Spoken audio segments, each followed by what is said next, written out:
if you look at failures as a way to learn, yeah, it was a good way to learn.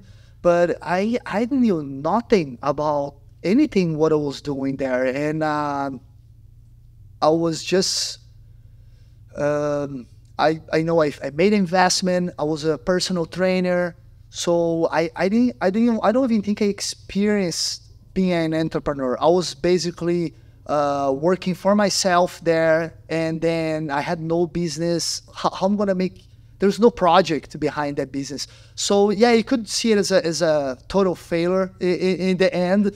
But I believe that I learned a lot. I believe, you know, that maximum that God writes right through crooked lines. So through that vision, I believe was growth for me. But at the time, it seemed like hell. It seemed like, man, what did I do? Like, what I got myself into. It's because I'm asking that because today you are successful in business, and I'm sure people look into you and think, oh, you know, and have that idea to be successful is something easy, or being successful is something kind of natural. It's not. It is built on failures base, pretty much, right? You have to fail a lot, you have to learn a lot, you have to work a lot yourself to build up for who you are today. So that's the reason I made that question, because definitely you learn a lot from that situation, right?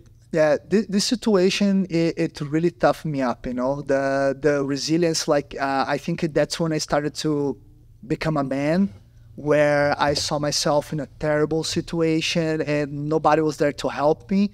And I had to, you know, some of the friends I thought that were my friends, all of a sudden I start to see that, like, well, you know, this is something else.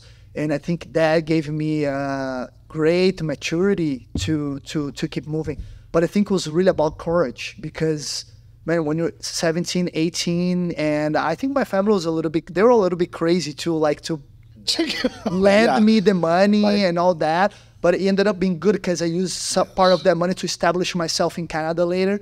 But yeah, it was not easy. I made lots of mistakes. I don't even call them mistakes, Rodrigo, because, man, I didn't know what I was doing. There was no business plan. I established a limited liability company, and I got insurance. And I was there, right? Like, I was learn on the fly. Yeah, as I'm going, and then it needed a little bit more time. But honestly, it was lacking passion, because I wanted to do jiu-jitsu. I didn't want to have a conditioning gym.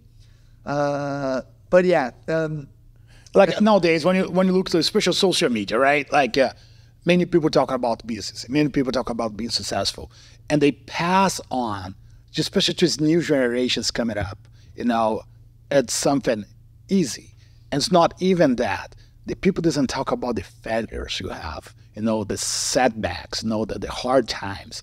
You know, nobody's talking about that. You know, like, and then it sells this image of something to be successful is something cool. It is cool, but the journey to be successful, man, is a big mountain to climb.